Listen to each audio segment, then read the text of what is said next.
내가 여호와의 집에 영원히 거하리로다. 우리 찬양 아주 정말 좋죠. 예, 오늘은 교회와 하나님의 능력, 요 상관관계에 대해서 같이 좀 생각하겠습니다. 교회, 이 세상에서 교회만큼 귀한 존재는 단연코 없습니다. 왜냐하면 교회는 하나님께서 세상에서 불러내어 모아주신 하나님 나라 백성들의 모임이기 때문에 그렇습니다. 2000년 전에 우리 예수님께서 이 땅에 육신을 입고 오셔서 직접 죽으시고 피 흘리시고 우리를 위하여 모든 속죄제사를 이루시고 난 다음에 직접 세우신 기관입니다. 그리고 지금까지 수천 년 동안 주님의 사랑을 받아오면서 여러 가지 어려움 가운데서도 계속적으로 전 세계로 흩어져 하나님의 말씀을 전할 수 있도록 주께서 친히 섭리해 오신 아름다운 기관이기 때문에 교회보다 더 중요한 것은, 교회보다 더 하나님의 사랑을 받는 것은, 교회보다 더 고귀한 존재는 없습니다. 할렐루야. 하나님께서는 예수 그리스도를 이 교회의 머리로 삼으셨어요. 그래서 교회의 모든 대소사를 관장케 하셨습니다. 그러므로 교회의 멤버 되는 저와 여러분은 예수 그리스도, 교회의 머리 되신 그분의 모든 말씀대로, 그분의 명령대로, 그분의 교훈대로, 그분의 먼저 하신 모든 삶, 생활, 액션 혹은 가르침, 그것을 그대로 본받아서 이 땅에서 주의 몸된 교회를 키워나가야 할 중차대한 책임을 갖는 거죠. 물론 여기서 말하는 교회는 우주적인 교회죠. 유니버설 처치.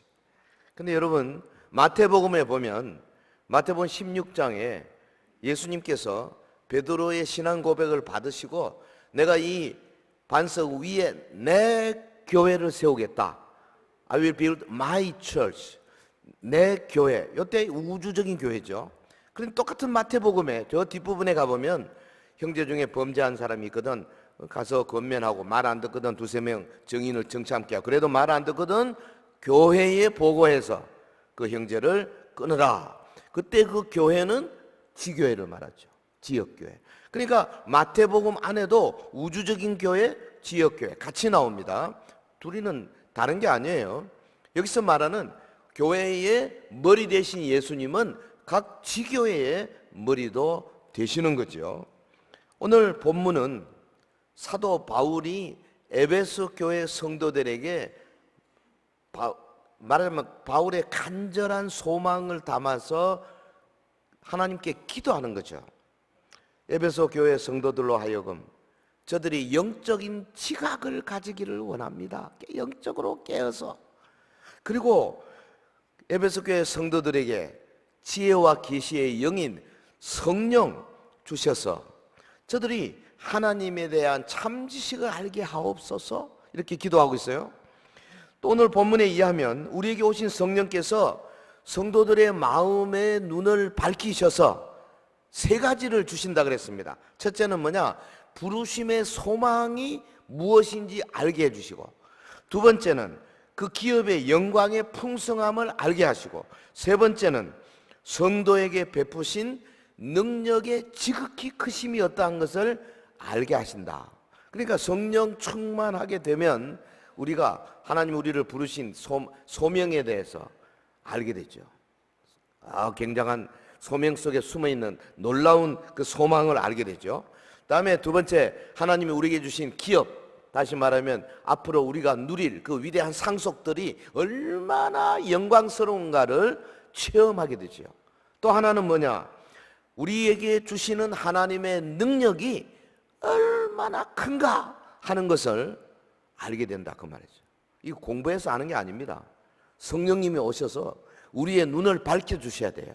성령님이 오셔서 우리의 지각을 깨닫게 하셔야 돼요. 성령님이 오셔서 은혜 받게 하셔야 알게 된다 그 말이죠. 할렐루야. 자, 이 세 가지 사항에 대해서 바른 깨달음은 성령께서 성도의 마음의 눈을 밝히실 때 비로소 이루어질 수 있는데, 이 시간에 우리의 관심은 세 번째 겁니다. 말하자면 하나님의 능력에 관한 것. 본문 19절에 보면 그의 힘의 위력으로 역사하심을 따라. 여러분 성경 좀 찾으시기 바랍니다. 성경을 안 찾고 여기 영상으로 나온 것만 보고 아예 성경도 안 들고 오는 분들이 계시더라고. 그래서 제가 다음 주일부터 성경을 반드시 들고 오시도록 하기 위해서 여러분 성경을 찾으시기 바랍니다. 19절 같이 하겠습니다. 그의 힘의 위력으로 역사하심을 따라 믿는 우리에게 베푸신 능력의 지극히 크심이 어떠한 것을 너희로 알게 하시기를 구하노라. 구하노라. 기도입니다. 하나님께 구합니다. 뭘 구합니까? 믿는 우리에게 베푸신 능력이 지극히 큰데, 이 지극히 큰 능력이 어떤 것인가를 알게 하도록. 자, 다르게 표현하면 하나님은 자신의 비할 바 없는 위대한 능력을 교회 위에 부어 주셨다. 이렇게 말할 수 있겠습니다. 한번 해볼까요? 기억할 수 있을는지 모르겠는데, 하나님은 자신의 비할 바 없는 위대한 능력을 교회 위에 부어 주셨다. 시작. 하나님은 자신의 비할 바 없는 위대한 능력을, 이해는 합니다. 연세 드신 분들. 한 구 지나면 잘 기억이 안 되죠. 전화번호 금방 듣고 6187 들었는데 618 그 다음에 뭐 항상 그러죠 우리. 하나님 말씀은요 많이 읽고 암송하고 하다 보면 성령 충만할 때 말씀이요 막 튀어나오게 돼 있어요. 구조적으로. 기도할 때도 말씀이 막 나오고, 우리가 오랜 신앙생활 하면서요 말씀에 대해서 좀 자유로운 그런 삶을 더 가질 수 있도록 힘쓰시기 바랍니다. 하나님은 자신의 비할 바 없는 위대한 능력을 교회 위에 부어 주셨다. 눈이 번쩍 떠 있죠. 왜 그렇습니까? 이 사회가 어떤 사회인데요? 능력 없이는 못 사는 사회예요. 악과 수치, 울분과 증오 가득합니다. 어떻게 할 수가 없어요. 내가 능력이 필요해. 정욕과 불륜, 저주와 분노, 위험 수위에 올라가 있습니다. 능력이 필요합니다. 이거 이기려면. 인류가 아무리 노력한다 하더라도요 우리의 삶은 갈수록 강팍해지고 피폐해지고 점점 파국을 향하여 줄다름치고 있는 것이 사실 아닙니까? 지금 우리는 문자 그대로 방향 상실의 시대에 살고 있어요. 본문은 이런 세상에 살고 있는 인류에게 놀라운 해결책을 주고 있습니다. 여러분 에베소서는 뭐 1장부터 6장 전체가 다 그렇지만은 특별히 1장 초두에 나오는 이 성부, 성자, 성령에 대한 말씀뿐 아니라 여기 지금 17절부터 이하에 나오는 결국은 교회 이야기죠. 어마어마한 이야기입니다. 그런데 여기 지금 하나님은 자신의 크신 능력을 교회에 부어주시고 교회로 하여금 인류의 위대한 소망이 되게 하셨다. 사도 바울이 성령 충만해서 영감으로 이걸 기록했어요. 단순히 기록이 아닙니다. 이것을 우리가 믿음으로 받아들일 때 여기 기록된 내용들이 우리에게 그대로 미쳐지는 줄 믿습니다. 교회가 보통 단체가 아니에요. 보세요. 이 능력, 교회 위에 하나님이 부어주신 이 능력은 본래 무슨 능력이냐? 하나님이 그리스도 안에서 역사하셨던 바로 그 능력이라는 겁니다. 그러니까 이건 우리가 잘 아는 거죠. 20절의 말씀이 바로 그거예요. 하나님이 교회 위에 위대한 능력을 부어주셨고 지금도 부어주고 계십니다. 그런데 이 능력은 본질적으로 뭐냐? 예수님의 일생 안에 이미 역사하셨던 바로 그 똑같은 능력이 예수님의 몸된 교회 위에 부어지고 있다 그 말이죠. 엄청난 말씀이에요. 본문 20절, 21절, 22절은 그리스도 안에서 역사하신 하나님의 능력에 대해 인간의 언어로 표현하는 최상급의 언어를 사용하고 있어요. 능력의 지극히 크심, 그랬죠? 그의 힘의 위력으로 역사하심을 따라 그랬습니다. 이건 뭐 대단하죠. 우리가 아는 대로 하나님의 능력은 이미 구약 시대에도 많이 있었죠. 바로에게 10가지 재앙을 줘가지고 막 어마어마하게 능력을 보였잖아요. 홍해를 갈랐어요. 40년간 만나를 통해서 200만 300만을 먹여 살렸어요. 요단강을 갈랐습니다. 뭐 어마어마하죠. 죽은 자를 살리고 뭐 엄청납니다. 그런데 사도 바울은 하나님의 능력을 말씀할 때 그런 거 구약의 능력에 대해서 언급도 안 했습니다. 그 아무것도 아니다 이거. 예수 그리스도 안에서 역사하신 그 능력이 진짜 능력이다. 할렐루야. 그의 능력이 그리스도 안에서 역사하사. 아니 우리가 예수 믿는 사람 예수쟁이잖아요. 우리 크리스찬이잖아요. 근데 사실 하나님이 그리스도 안에서 역사하신 그 능력에 대해서 별로 생각 안 하는 것 같아요. 뭐 별로 깨달음이 없는 것 같지 않습니까? 이게 얼마나 엄청난 것인데요. 그래서 오늘 한 4가지로 이 어마어마한 능력이 예수님 안에서 이미 역사하셨는데 이것이 오늘 교회 위에 우주적인 교회뿐 아니라 오늘 지역교회인 서영교회 위에도 역사하고 있다. 이것을 제가 하나님의 말씀을 근거해서 선포하고 있는 겁니다. 할렐루야. 하나님이 지금도 교회의 참 성도들에게 부어주신 능력은 어떤 것인가? 도대체 어떤 능력을 보여주시는가? 첫째, 그리스도를 부활시키셨던 바로 그 능력을 우리에게 주고 계신다. 아멘. 20절 보세요. 그의 능력이 그리스도 안에서 역사하사 죽은 자들 가운데서 다시 살리시고. 하나님이 우리 교회에 주신 능력이 어떤 거냐? 이미 그리스도 안에서 그리스도께서 무덤에 묻히셨는데 다시 살리셨다. 그 능력으로 똑같은 능력이 지금 교회에 주어지고 있다. 믿는 우리에게 부어지고 있다. 그 말을 하고 있지 않습니까? 하나님은 우리를 지극히 사랑하셔서 독생자를 우리에게 보내셨죠. 하나님의 사랑의 가장 큰 표현이 뭐냐? 아들 예수 그리스도의 십자가 대속의 죽음입니다. 그렇다면 하나님의 능력의 가장 큰 표현은 뭡니까? 무덤에 묻히셨던 그분을 다시 무덤을 깨고 살아 일어나도록 하셨던 이 부활의 능력이 가장 큰 능력이다. 그 말이죠. 할렐루야.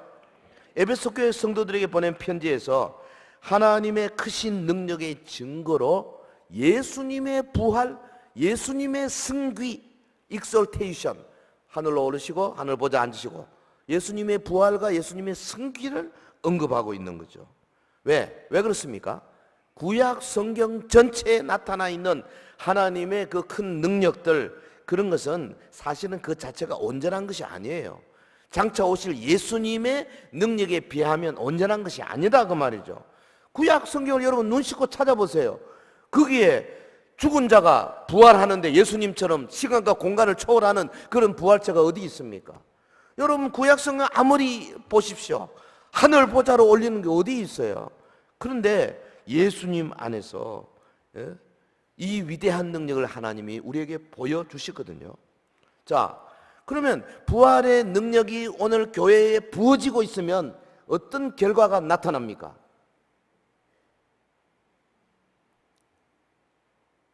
성경은 뭐라고 말하냐면 로마서 6장 4절에 믿는 자에게 새 생명을 주신다 그랬어요. 여러분, 저와 여러분이 거듭난 사람이잖아요. 할렐루야. 거듭났죠? 거듭나지 않은 사람이 찬양대에 앉으면 안 됩니다. 절대 안 됩니다. 새 생명도 없는 사람이 찬양대에 앉으면 하나님 욕 비는 거예요. 거듭난 자신이 없으면 사표 내셔야 돼요. 나는 거듭났다. 난 다 여러분이 거듭났다고 믿어요. 왜? 하나님의 자녀예요, 우리가. 근데 그 거듭난 게 어디서 온 능력으로?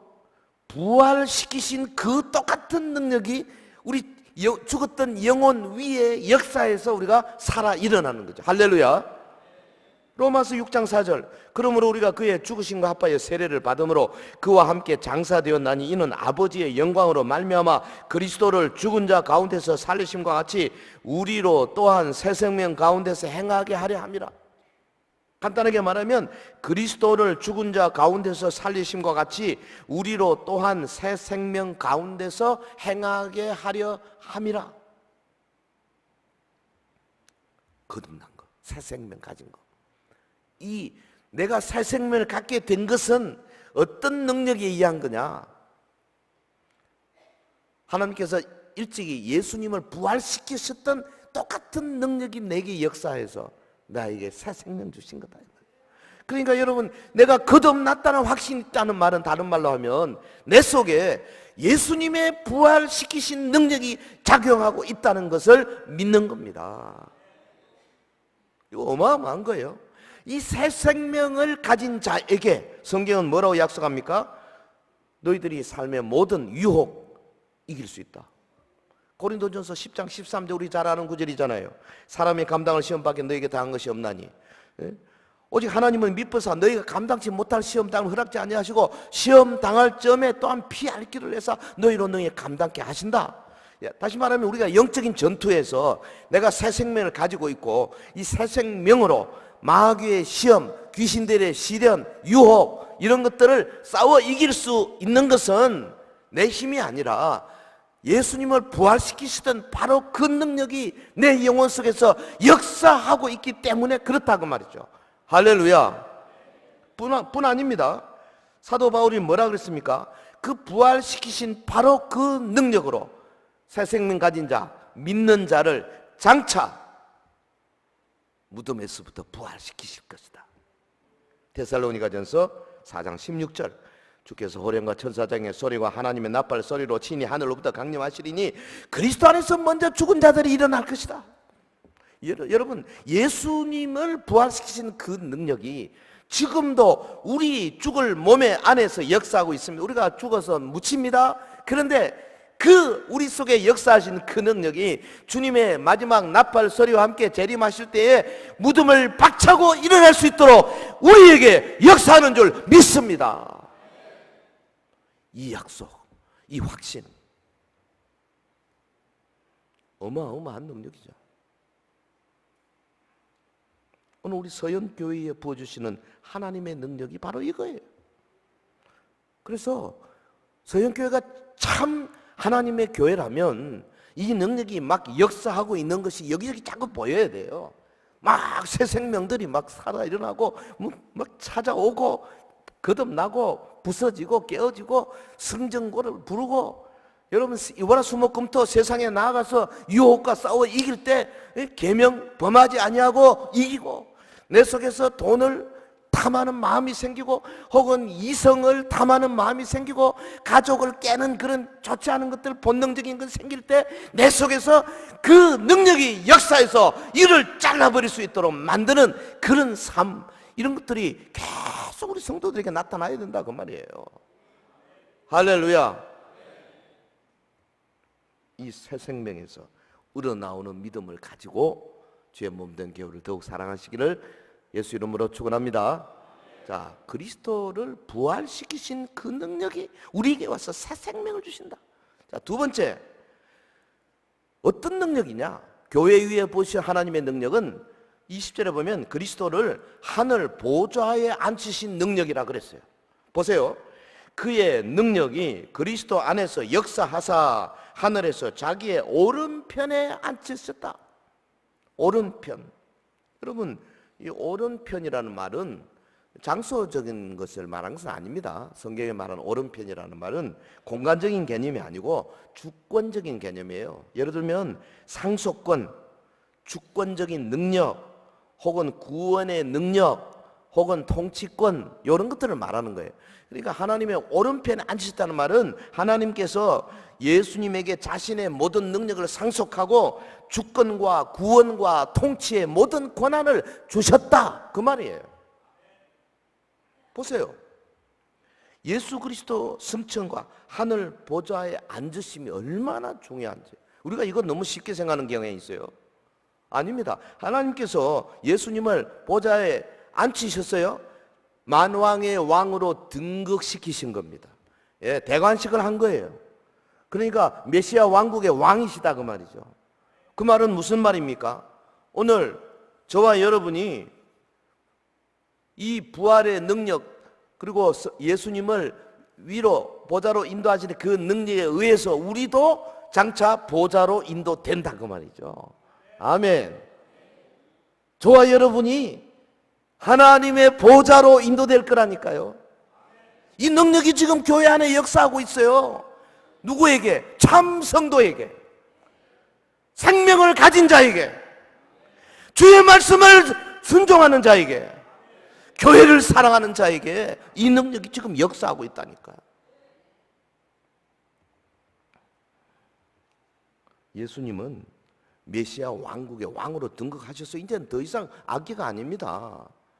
저는 마음에 항상 약간 좀 어려움을 갖는 게 뭐냐 하니까 성탄절 때마다 그냥 아기 예수를 안고 막 하는 거 난 볼 때마다 아이고, 여러분 할아버지 생신 때 할아버지 아기 때 모습을 가지고 손주들이 갖고 놀면 좋아하겠어요? 지금은요 왕중왕으로 구름 타고 영광 가운데 오실 겁니다. 정신 차리셔야 돼요. 로마 가톨릭은 맨날 마리아 고마 가지고 곳곳이 동상 만들고, 그 동상 만들지 말라 그러는데 그냥 가려가면 골라가면서 시키면 어겨요. 지금 예수님은 더 이상 고난받는 종이 아니에요. Suffering servant가 아니라고. 이제 예수님은 높임 받으신 우리의 주님이십니다. 할렐루야. 주님이세요. 사도 요한이 예수님이 인자로 계실 때에 가슴에다 기대가지고 예수님한테 어린 양도 부르고 주여 주를 파실 자가 누구오니 했던 요한이 요한계시록 1장에 가보세요. 부활하신 예수님 딱 앞에서 어떻게 가서 기대했습니까? 예수님 보자마자 엎드려 죽은 것처럼 거꾸러졌어요. 그 영광 앞에 감히 우리가 주님을 그렇게 함부로 아기 예수로 취급할 수가 없는 거다 그 말이죠. 여러분 보세요. 예수님이 양과 염소의 비유를 통해서 장차 이 놀라운 은혜, 우리가 하늘 보좌로 올라갈 수 있는 은혜를 보여주셨어요. 그때 임금이 오른편에 있는 자들이 이르시되 내 아버지께 복받을 자들이여 나와 창세로부터 너희를 위하여 예배된 나라를 상속받으라. 할렐루야. 여러분 새 생명 받았습니까? 그렇다면 지금 주님 재림하실 때에 하늘 보좌로 같이 올라가는 것은 확실합니다. 왜냐? 하나님이 이미 보여주셨어요. 그 능력을. 걱정하지 마세요. 그러니까 우리가 이 놀라운 하나님의 은혜를 알고 있기 때문에 몸된 교회를 사랑하고 죽기까지 충성하고자 하는 마음, 이 동기부여가 여기서 오는 거예요. 하늘 보좌로. 자, 부활시키신 능력, 그게 교회에 주고 계시고, 하늘 보좌로 올리신 그 능력이 지금 교회에 부어주고 계시고, 그 다음에 세 번째는 그리스도를 만물의 주관자가 되게 하신 바로 그 능력, 그게 바로 오늘 교회에 주고 계신다 이 말이죠. 그리스도를 만물의 주관자가 되게 하신 능력. 이거 다른 말로 하면 우리가 믿음으로 따라가면 우리도 왕노릇 한다고 말이죠. 성도를 왕노릇하게 하실 바로 그 능력 교회에 주고 계세요. 21절 22절 같이 할까요? 시작. 모든 통치와 권세와 능력과 주권과 이 세상뿐 아니라 오는 세상에 일컫는 모든 이름 위에 뛰어나게 하시고 또 만물을 그의 발 아래에 복종하게 하시고. 이런 구절을 읽으면서요 아주 묵상을 하면서 한 걸음 한 걸음 나가보시면 정말 성경은 이 세상에 있는 어떤 것들과 비교될 수 없을 만큼 어마어마한 것을 다루고 있다 하는 것을 알 수가 있을 거예요. 여기 보세요. 또 본절에 보면 천사들이 맡은 직책을 나타나는 단어들이 여러 개 나옵니다. 그게 통치와 권세와 능력과 주권과 이런 건 이거 사실 천사들이 맡은 직책이에요. 우리말로 번역이 마땅치 않아서 이렇게 번역이 돼 있지만, 그러니까 무슨 말이냐면 여기는 선한 천사들뿐 아니라 하나님을 대적하는 악한 천사들의 능력까지 다 포함되어 있어요. 그러니까 지금 보세요. 통치, 권세, 능력, 주권 등을 다루는 천사들이 아마 숫자가 얼마인지 모르죠. 수십억이 될 겁니다. 그 많은 무리들보다 하나님께서 아들 예수님을 쑥 올리셔가지고 모든 천사들을 다 발 아래 꿇도록 만들어 버리신 거죠. 할렐루야. 우리 교회의 머리 대신 예수님의 모습이에요. 근데 하나님께서 예수님을 그렇게 막 높이셨는데 그 높이신 능력이 교회 위에 주어지고 있다 그 말이죠. 너무 추상적으로 말하니까 이해가 잘 안 됩니까? 조금 물리적으로 한번 해볼까요? 북한이 말이죠, 미사일, 덩치 엄청 큰 미사일도 있지 않습니까? 뭐 수천 톤 되는 미사일을 쏘아 올립니다. 그것도 50km도 아니고 막 한 100km, 200km까지 막 올라가는데 막 엄청난 열이 뿜어져 나오죠. 올라가서 그 다음에 지난번에 ICBM 할 때 어떻게 됐습니까? 예? 그 공기층을 지나서 완전히 우주로 나갔다가 다시 들어오잖아요. 어마어마한 능력이죠. 사실 솔직히 우리나라는 그 능력 없어요. 아직. 그 쏘아 올리는 능력이 보통 능력이 아니에요. 그런데 여러분 미국은 그런 거 비하면 그 능력으로 비교하면 아마 10,000배, 10만 배 이상의 능력이 있습니다. 미국은 엄청난 능력이 있어요. 그럼 비교가 좀 됩니까? 하나님께서 예수님을 그 많은 천사들의 무리에 쏙 올리셔가지고 모든 만물을 다스리게 하셨다. 할렐루야. 어마어마한 능력이죠. 여러분 천사 얼마나 무섭습니까? 엘리사 선지자 시대에 도단성을 뭐 두 겹, 세 겹으로 두르고 있던 그 아람 군대들을 천사가 나타나 어떻게 했습니까? 싹 한마디 하니까 전부 다 눈이 멀어버렸잖아요. 천사가 그렇게 무서운 거예요. 그런데 그 수억, 수십억 되는 천사들의 모든 무리들을 쑥 예수님 위에 올라가서 발로 딱 밟을 수 있는 강력한 능력으로 세우셨다. 본문이 지금 말하고 있잖아요. 예. 참. 우리 주님 그런 분이거든요. 그분을 우리가 주님이라 부르지 않습니까? 그분의 백으로 우리가 지금 살고 있잖아요. 절대 걱정하지 마세요. 예? 시시하게 말해야 뭐 이 세상에 뭐 쪼맨 그거 가지고 뭐 여기부터 다 저기 아이고 그러지 마시라고. 우리 주님은요 얼마나 높은 분이 몰라요. 우리가 그분의 옷자락을 붙들고 있지 않습니까? 할렐루야. 우리 자신은 힘이 없어도요 주님은 엄청난 힘이 있어요. 빌립보 2장 5절에도 그 말 했죠. 2장 9절 이름으로 하나님이 그를 지극히 높여 모든 이름 위에 뛰어난 이름을 주사 하늘에 있는 자들과 땅에 있는 자들과 땅 아래 있는 자들로 모든 무릎을 예수의 이름에 꿇게 하시고 모든 입으로 예수 그리스도를 주라 시인하여 하나님 아버지 영광을 돌리게 하셨다. 하늘에 있는 자들 모든 천사들이죠. 땅 위에 있는 자들, 땅 아래 물속에 있는 모든 자들로 하여금 그분 앞에 무릎을 다 꿇고 주님 부르도록 하셨다. 할렐루야. 놀라운 것은 이런 능력을 교회에 주신다니까요. 지금 우리에게. 그 말은 무슨 말이냐 하면은 우리가 예수님만큼 만왕의 왕은 안 되죠. 당연히. 예수님이 만물을 다스리듯이 우리가 만물을 다스리는 자가 될 것이다 그 말이에요. 아멘. 다스리는 자예요. 왕노릇 한다니까요. 성경에 우리가 왕노릇 한다는 말이 얼마나 많습니까? 10골 권세, 5골 권세 다스리는 그 10골, 5골 다스리는 권세를 우리에게 주신다 그러잖아요. 하나님은 주님의 그 영원한 계획 속에 이 능력을 교회의 참 멤버들에게 지금 이미 주고 계세요. 저는 믿습니다. 이미 이 능력이 한번 주어져서 이거 안 없어져요. 반드시 우리가 왕노릇하게 될 것입니다. 언제? 주님 재림하시고 이 땅에 천년 왕국이 이루어질 때 우리가 왕노릇 한다 그 말이죠. 할렐루야. 시시하게 놀지 맙시다. 좀 어깨에다가 힘 좀 줘도 돼요. 자긍심을 가져도 된다니까요. 그리고 하나 더 본문에 보면 네 번째, 그리스도를 교회의 머리로 높이신 능력이라 그랬어요.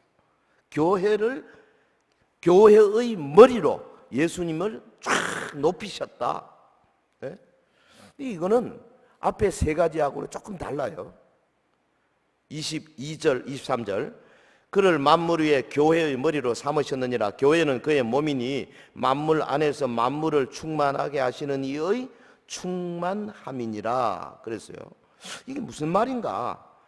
다르게 표현하면 하나님은 이 능력을 교회에 주셔서 교회로 하여금 예수 그리스도의 사역을 계승케 하시는, 그러니까 교회가 예수님의 몸으로서 예수님의 사역을 받아서 이어서 이 땅에 계속 사역하게 하는 그 능력이다 그 말이죠. 그러니까 이 본절은 매우 담대한 표현입니다. 보십시오. 예수 그리스도의 부활과 승기 자체도 놀랍지만은 이처럼 위대하신 예수님이 얼핏 보기에 겨우 세상 사람들이 손가락질하는 교회의 머리밖에 안 돼. 아닙니다, 여러분. 교회가 그만큼 어마어마한 존재라는 뜻이에요. 예수님이 높은 것처럼 교회도 따라 올라가는 겁니다. 할렐루야. 이거 잘 보시기를 바랍니다. 본문의 의미가 뭐냐? 예수님이 교회의 머리가 된다는 말은 뭐냐면 두 가지 있어요. 하나는 교회가 예수님의 몸이라는 거예요. 그러니까 몸, 머리 서로 필요해요. 우리가 당연히 예수님이 필요하죠. 그런데 예수님도 우리가 필요하다니까요. 무슨 말입니까? 예수님이 꿈과 계획을 갖고 계세요. 이 땅을 하나님의 나라로 온전하게 완전히 만들고 싶어 하십니다. 그런데 그 일을 누가 하느냐? 예수님이 직접 하는 게 아니에요. 머리가 하는 게 아니라 손발이 한다고 말이죠. 교회가 해야 되는 거죠. 교회가 일하지 않고 가만히 있으면 예수님도 할 수가 없는 거예요. 또 하나는 뭡니까? 교회가 그리스도의 계속적인 성육 사건의 현장이 된다는 거죠. 다르게 표현하면 예수님이 하시고자 하시는 이 무엇이든 간에 교회가 그 일을 수행하는 기구라는 겁니다. 보십시오. 누군가가 말했듯이 교회는 하늘의 식민지입니다. The colony of heaven. 하나님께서 이 땅의 식민지로 삼아놓은 곳이 교회다 이거야. 왜? 하늘의 일을 하는 거거든요. 아버지의 뜻이 하늘에서 이룬 것처럼 땅에서도 이루어지다. 누굴 통해서? 교회를 통해서 이루어지는 거죠. 여러분 무슨 대통령을 통해 청와대를 통해서 국회를 통해서 이루어지는 것이 아니에요. 교회를 통해서 이루어지는 겁니다. 자긍심이 필요해요. 자존감이 필요하다고. 물론 교회가 감히 예수님과 동등한 자격으로 하는 건 아니죠. 몸이기 때문에. 그러나 우리가 기억해야 할 것은 세상을 위한 하나님의 계획이 지금은 교회의 손에 달려있다 그 말이에요. 여러분 120년 전에 이 땅에 하나님께서 선교사들을 통해서 복음을 전하시켰는데 한국 교회가 이거를 제대로 안 하고 뒷짐지고 있으면 하나님의 나라는 이 땅에서 그만큼 늦어지고 있는 거예요. 교회가 나서서 예수 그리스도의 성육 현장을 만들어가고 교회가 나서서 예수님의 부활의 능력을 나타내고 교회가 나서서 예수님이 하늘 보좌에 올라가는 능력을 나타낼 때 비로소 하나님의 뜻이 이 땅에 이루어지게 된다는 바로 그 말씀이에요. 주님은 사실은 교회 외에 다른 계획이 없으신 겁니다. 그 유명한 신학자 하는 말이에요. Jesus Christ is counting on his church and he has no other plan. 주님은 다른 계획이 없다. 교회 외에 다른 계획이 없다. 우리가 주님이 원한 대로 예배, 전도, 봉사, 양육, 친교 모든 것을 해야 한다. 믿으십니까? 서영교회 성도 여러분 믿으십니까? 그렇다면 지금 우리가 어떻게 하고 있습니까? 23절이 주는 의미는 참으로 심오합니다. 교회는 그의 몸이니 만물 안에서 만물을 충만케 하시는 이의 충만함이니라. 이게 뭐예요? 교회 정체성에 대한 이야기 아닙니까? 교회가 뭐냐? 원리적으로 예수 그리스도로 충만한 존재라는 거죠.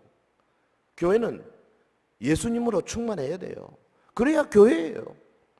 또 교회는 예수님이 주시는 은사와 복으로 충만해야 돼요. 그게 교회예요. 그거 아니면 주님이 주시는 은사와 복이 별로 보이지 않으면 아직 제대로 된 교회가 아닌 것이 분명한 거죠. 무엇이 교회의 교회된 모습입니까? 반듯한 교회 건물이 있으면 됩니까? 물론 필요하죠. 그러나 그것이 본질은 아니에요. 많은 직분자들이 있으면 됩니까? 필요하지요. 그러나 그것이 본질은 아니에요. 많은 은사자들과 봉사자들이 있으면 됩니까? 필요합니다. 그러나 그것이 그 교회의 본질은 아니에요. 어떤 것이 교회의 참모습이고 진면목이냐? 다른 거 아닙니다. 예수님의 충만함으로 충만해야 되는 거죠. 오늘 이 본문의 말씀이 얼마나 우리에게 중요한 말씀이냐? 예수님의 충만함으로 충만해야 된다. 이거는 뭐냐? 예수님의 충만이란 것은 구체적으로 말하면 이런 거예요. 교회가 예수님의 사상으로 충만한 겁니다. 성도들이 모이면 너도 나도 예수님의 사상으로 막 교회가 예수님의 영광으로 충만한 겁니다. 성도들의 모습, 성도들의 삶, 성도들의 찬양 모든 것들이 막 하나님께 영광을 돌리는 모습이다 그 말이죠. 이 교회가 예수님으로 충만하는 말은 뭐냐? 교회가 예수님의 능력으로 충만하고 예수님의 인격으로 충만하고 예수님의 겸손으로 충만하고 예수님의 자비로 충만하고 왜 아멘 안 해요? 예수님의 인내로 충만하고 예수님의 생명으로 충만하고 예수님의 희생으로 충만하고 그게 충만한 거예요. 무슨 그냥 주상적으로 예수님을 충만하자? 오늘 교회 안에 성도들의 희생들이 어느 정도 나타나고 있느냐고. 예수님이 자기 몸을 죽여서 피를 뿌려서 우리를 위하여 모든 것을 내놓는 수준으로 희생하는 성도들이 도대체 몇 프로나 되느냐고요. 남을 향해서 걸핏하면 욕하고 뒤에서 긁고 말이죠. 하기 좋아하지만은 자기가 스스로 나서서 남이 알아주든 모르주든 하나님의 나라를 위해서 희생하고 헌신하고 그것 때문에 아파보고 그것 때문에 병 걸려보고 그것 때문에 사업이 망해보고 그것 때문에 심지어는 자기 자신의 미래가 불투명해지는 한이 있더라도 주를 위해서 한번 살아보는 그런 사람들이 많아질 때 주님의 능력이 거기서 비로소 나타나기 시작하는 거죠. 교회는 이런 것들로 충만해져야 합니다. 아니 약간 그런 게 좀 보인다? 좀 맛볼 수 있다? 아닙니다. 부족함이 없어야 됩니다. 얼마든지 넘칠 만큼 남아 돌 만큼 교회는 예수님으로 충만해져야 된다고. 교회를 구성하는 성도들의 다수가 이처럼 예수님으로 충만해질 때에 교회는 무서울 것이 없을 겁니다. 무슨 일이든지 할 수 있을 거예요. 다시 한번 말씀드립니다. 예수님의 충만은 만물 안에서 만물을 충만케 하시는 자의 충만이다. 알쏭달쏭한 말이지만은 한마디로 말하면 교회 홀로 만족을 얻는 정도. 우리 교회는 은혜가 넘쳐, 우리 교회는 좋은 사람들이 많아, 이런 정도가 아니고요. 그 세상을 그것으로 충만케 하는 충만. 여러분 주변에 세상을 온전케 만들 수 있는 그 충만. 서현교회가 여기 남산 2동에 있으면 3동, 4동, 5동 혹은 계산동 무슨 동 대구 전체를 충만케 만들어버릴 수준으로 교회가 막 용광로처럼 뿜어져 나오는 그런 충만. 본문은 그걸 말하는 거예요. 그걸. 근데 현대교회의 모습이 어떻습니까? 예수님의 충만함이 사실은 고갈되어 있는 거 아니에요? 뭔가 모자라고 뭔가 부족하고 무엇인가 허기지고 무엇인가 허전해 있고, 그렇다면 세상의 손짓이나 유혹에 빠져서 주님의 몸된 그 고귀한 위치를 잃어버리는 것이 아니냐. 저는 이렇게 생각합니다. 지금 한국 교회가요, 둘을 쫙 갈라져서 현 정부에 대해서 뭐 한쪽은 뭐 찬송, 한쪽은 반대하고 막 이러고 있는데요. 그 두 개밖에 없을까? 예수님이 과연 지금 오시면 그렇게 하실까? 저는 아니라고 봅니다. 그 위에서, 아니 만물을 다스리는 자, 만물을 발 아래 두는 자, 그분이 우리의 머리고 우리는 그 몸인데, 우리가 세상을 향해서 강력하게 나가야 할 방향을 정확하게 제시하고 흔들리지 아니하는 그런 모습, 수준 높은 모습, 우리 교회의 비저너리가 필요합니다. 그러므로 우리 서영교회는 좀 더 거룩해져야 하고, 좀 더 신령해져야 하고, 세상을 충만케 하시는 예수님의 충만함이 좀 더 충만해야 된다고 저는 생각해요. 동의하시면 아멘. 한 사람 한 사람 마음속에 막 영광이 나타나고 은혜가 나타나고 막 상대방을 향한 배려가 나타나고 희생이 나타나고 헌신이, 그건 자연스럽게 보여지는, 세상의 탐욕 버리고 욕심 버리고. 지난 금요일날 제가 아이성의 실패의 원인에 대해서 말씀드렸는데요, 그게 뭐 탐욕 때문에 망한 거 아니에요? 그 작은 걸 우습게 보는 것 때문에. 아이성이 작다고. 아닙니다 여러분. 내가 맡겨진 일이 아무리 작다 할지라도 그것을 귀하게 여겨야 됩니다. 그리고 최선을 다해서 하나님의 영광을 돌리는 그런 자세를 가져야 한다고 말이죠. 사랑하는 성도 여러분, 어느 교회가 참 교회라면 거기에 하나님의 능력이 솟아나고 있을 겁니다. 그 능력은 본래 예수님의 부활, 예수님의 승천, 예수님의 하늘 보좌 앉으심, 예수님의 재림, 예수님의 통치, 이 모든 것들을 행하게 하신 하나님의 능력이에요. 그 능력이 우리에게 오셔서 우리를 거듭나게 하고, 우리를 유혹에서 이기게 하고, 우리를 영적인 싸움에서 승리하게 하고, 우리를 세상을 향해서 막 전진해서 나갈 수 있는 힘을 부여하고, 이런 신령한 능력이 끊임없이 솟아나고 있는 교회가 참교회죠. 비록 인간들의 소리가 나고 또 인간들의 냄새가 난다 하더라도 교회에는 항상 변화가 있고 치료가 있고, 교회는 그런 거예요. 그런 곳이에요. 여러분, 교회는 거룩한 사람들만 모이는 곳이 아니에요. 거룩한 성자들을 진질하는 박물관이 아닙니다. 교회는요, 비유컨대 종합병원의 응급실과 같은 곳입니다. 끊임없이 사람이 들어오고 깨지고 부서지고, 수술한다고 가함을 지르고 고름을 짜고 발을 쳐 올리고 산소 호흡기를 꽂고 중환자 치료하고, 그래서 점점 일주일, 2주일 되면 경환자로 바뀌고 치료받아서 점점 변화가 일어나는 곳, 그게 교회예요. 오늘 설교 말씀 제가요, 서영교회에 꼭 필요한 말씀이라 생각하고 기도하고 지금 전하고 있습니다. 내일이 유튜브에 올릴 겁니다. 한 번 듣고 두 번 듣고 세 번 듣고, 그래서 교회에 주신 이 네 가지 능력을 여러분 마음에 거머쥐고, 그래서 좀 큰 삶, 큰 비전을 가지시기를 주의 이름으로 축원합니다. 이 능력이 서현교회 위에 쏟아져야 하겠습니다. 예수 그리스도 안에서 역사하신 하나님의 능력이 우리 교회 모든 성도들 위에 부어져야 하겠습니다. 그래서 우리 교회는 부활로 충만한 교회, 예수님과 함께 만물을 통치할 소망으로 충만한 교회, 나아가서는 예수님의 꿈을 실현하는 참 교회로 더욱더 전진해 가는 그런 교회가 되기를 예수 이름으로 축원합니다. 축원합니다.